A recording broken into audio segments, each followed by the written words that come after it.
Hello everyone, greetings from New Mexico. It is time for another exciting edition of one of my retro game USA pickups. Yeah. You may think I'm just kneeled behind some boxes, and that's actually true. This motel room is, well, a little bit lowbrow and undesirable. So hopefully this set will just make me look a little bit endearing today and make you want to donate to me on Patreon. Yeah. Anyway, it's time to show you all exactly what you are here for, the games. So, here we go. My first pickup, what do you think this is? A PlayStation 2? Well no, actually you're all wrong. It's just a PlayStation 2 box. Why did I buy just a PlayStation 2 box, you may ask?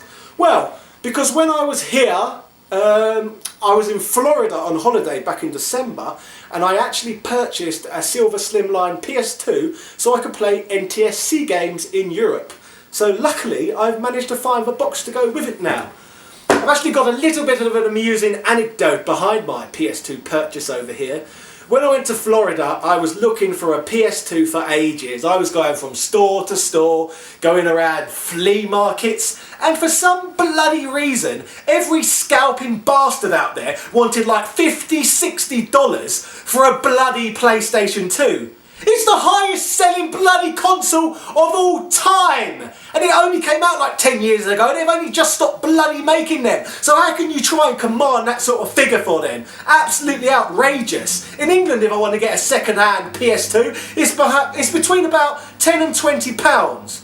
Well, in the end, I found this little website called Craigslist. And it ended up bringing me to this, what's the best way of describing it politically correct? I suppose an urban area. Basically, I went to this place, there was loads of bloody rap music, you had idiots everywhere for some reason wearing their trousers wrong round by their arse. They all look like idiots anyway. Anyway, I get there and I meet some young lad who was about bloody 15 and he sold me his silver slimline PlayStation 2 for $10. And the most hilarious thing about it, the bloody poor bastard couldn't even afford a bag. He delivered it in his used pillowcase.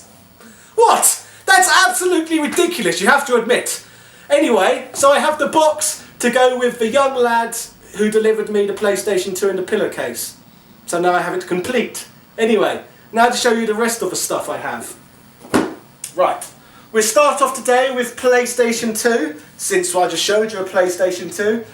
First pickup, Heavenly Guardian. A game what was never released in Europe, and apparently this is the sequel to the Pocky and Rocky series, in which you can get on the Super Nintendo. This game cost me under $10, and I'm very excited to try it, since it's a game I've wanted to try for a while, but since it's not in my region, I've not had the opportunity. But finally I found a copy. So, anyway, next one. Persona 4. Apparently this is a very good JRPG. As far as I'm aware, you can get Persona 3 and 4 at home, but the first ones, 1 and 2, was never released in Europe, so I've never got around to trying the series.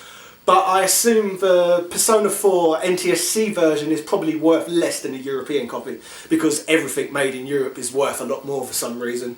So I picked this up, as I assume it would be a good saving when I get around to giving the game a try. Basically, it looks like Atlas miss out a lot of games in Europe compared to the United States.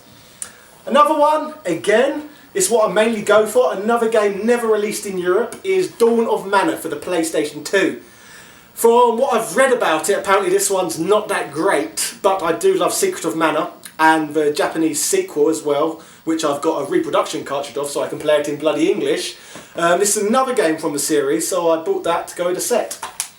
Speaking of Mana, Game Boy Advance, I also picked up a box complete copy of Sword of Mana, so I can go back and play the series Origin. So basically this is the prequel to Secret of Mana, so now I'll be able to play that on my GBA. I do actually have a copy, I think the game's called Final Fantasy Adventure. That's what it was originally released as on the Game Boy. So I have that too, but this is like an enhanced version, kind of like Super Mario Bloody All-Stars. Anyway, so I have that too. Let's see what else I have down here. Speaking of handhelds, Game Gear. Another one never released at home in Europe. The Game Gear version of Shining Force. So, as you can see, I bloody love all this RPG related stuff. So a lot of my finds, which I tend to purchase, are RPGs. So I've got that one too. Let's see what else I have down here. Okay, this is more of a comedy purchase, basically, for my own sick amusement. Again, we go back to the story. I was over in the States back in December, in Florida, and I managed to pick up a copy of Sneaking. So this time around, I've managed to pick up the other two games within the Burger King unholy trinity, Pocket Bike Racer and Big Bumping. Obviously, at home, we are not lowbrow enough to have games about Burger King. That's absolutely ridiculous. That's like, it goes back to my story again about Burger Time apparently being the best-selling game in Indian television. People are just fatter bastards here in the States in general. Anyway, what else? What else? Another game, left here and not at home.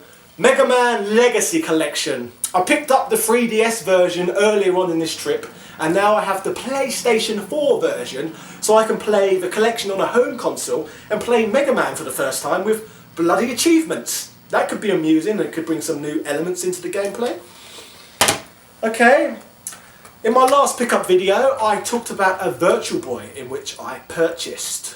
Since then I've also released a video on it in which I talked about if it's worth playing today, so I would advise you all to look for that video on my channel and watch it. It's bloody good fun, and I reviewed it in the Grand Canyon. So since then I've actually picked up a lot more Virtual Boy games.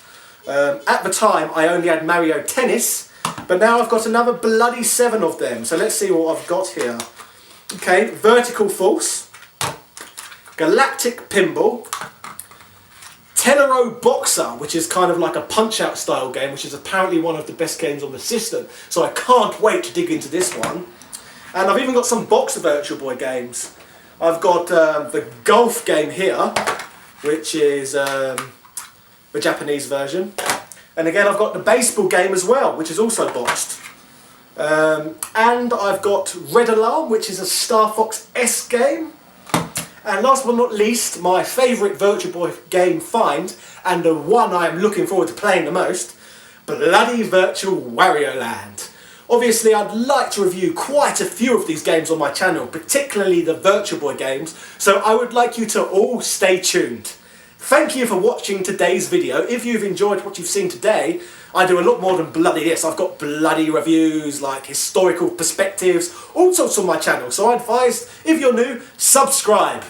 Yeah! Ta-ta and farewell.